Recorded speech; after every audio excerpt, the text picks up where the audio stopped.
In this video, we will demonstrate how to use a burette properly.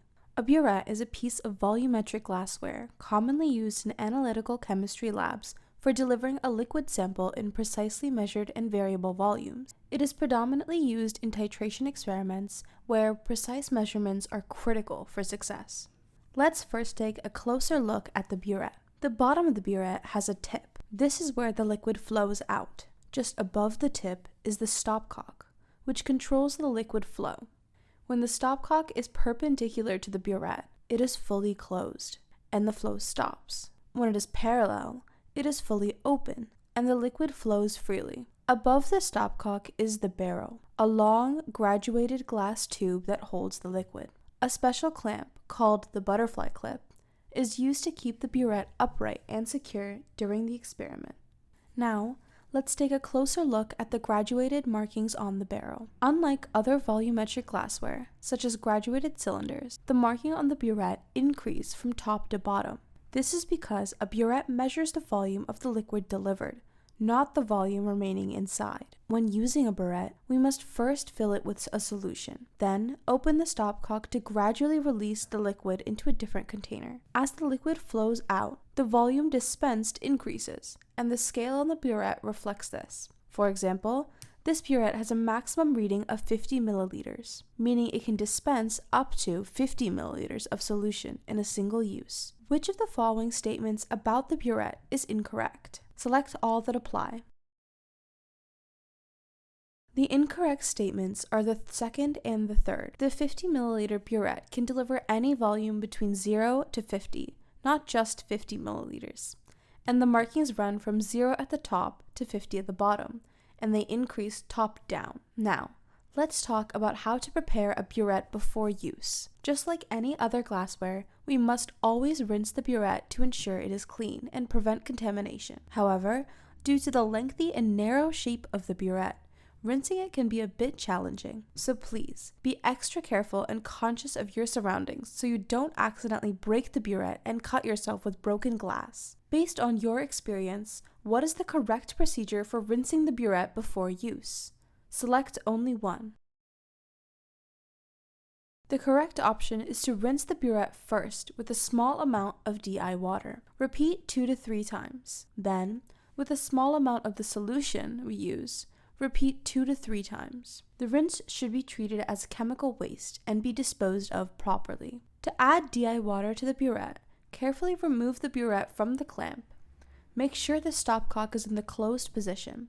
Then slowly pour about 5 milliliters of DI water into the burette. To thoroughly clean the interior of the burette, hold it in a horizontal position and slowly rotate it to coat the entire surface with water. Pour out part of the rinse from the top and let the remaining liquid flow through the tip to clean the tip as well. Repeat this process 2 more times with DI water. While rinsing, also, take a moment to check the stopcock to confirm it is working properly. There should be no leakage when the stopcock is in the perpendicular position, and the liquid should flow out freely when it is in the parallel position.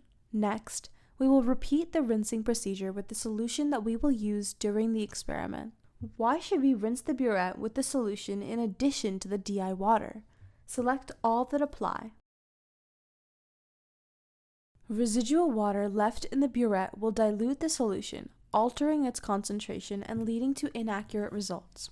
So, it is important to remove the water. However, due to the shape of the burette, it is impractical to completely dry it. Instead, we will rinse the burette with the solution that we plan to use. This ensures that any remaining water is replaced with the solution, maintaining its original concentration. Now that the burette is rinsed, it is time to fill it with solution. First, clamp the burette back up onto the stand securely. Make sure it is standing upright. If the top of the burette is way above your eye level, you should adjust the position so that you do not raise any chemicals above your eye level while filling the burette. Then, take a moment to make sure that the stopcock is in the closed position. Next, using a funnel, slowly and carefully pour the solution into the burette. Patience is essential here. One of the most common mistakes is to pour too quickly and have chemicals overflow or spill. Please pour slowly and always keep your eyes on the level of the liquid. Sometimes, the funnel forms a seal with the burette and prevents the liquid from going through. If that is the case, lift the funnel slightly with one hand as you are adding the solution. The funnel should be removed once the burette is filled. Is the experimenter ready to fill the burette? If not, what else does the experimenter need to do? Select all that apply. The process of filling the burette is where most accidents occur, so always ensure your goggles are securely in place and keep the burette below eye level to minimize risks. After filling, place a waste beaker underneath and open the stopcock briefly to allow liquid to flow through the tip to remove any air bubbles. Then, make sure that the starting liquid level is either at or below the topmost 0 mm mark. If you overfilled the burette a little over the topmost marking, release some liquid until the level is at or below the 0 mark. This level will serve as the initial volume reading. Similar to a graduated cylinder, the liquid surface in the burette forms a meniscus due to adhesion to the cylinder walls. To get a correct and accurate reading, we must make sure that 1. The glassware is stable and level by securing the burette vertically on the butterfly clamp. 2. That our eyes are level with the bottom of the meniscus. 3. Lastly, keep in mind that the last digit of our measurement is estimated in between the smallest increments on the scale. What is the initial volume reading of the solution in the burette?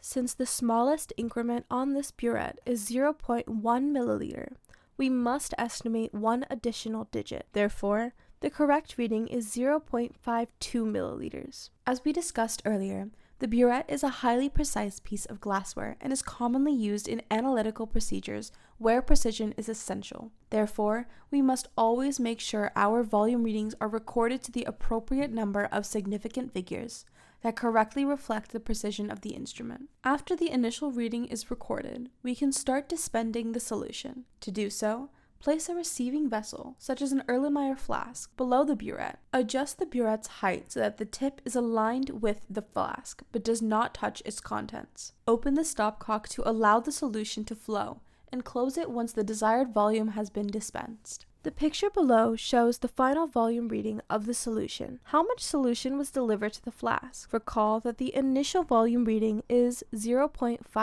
milliliters. When determining the volume of solution delivered by a burette, subtract the final volume reading from the initial volume reading. The difference represents the volume added to the flask. This is why, as mentioned earlier in the video, the starting level does not need to be exactly at the 0 milliliter mark. What should we do if we want to add an additional 1 milliliter of solution into the flask?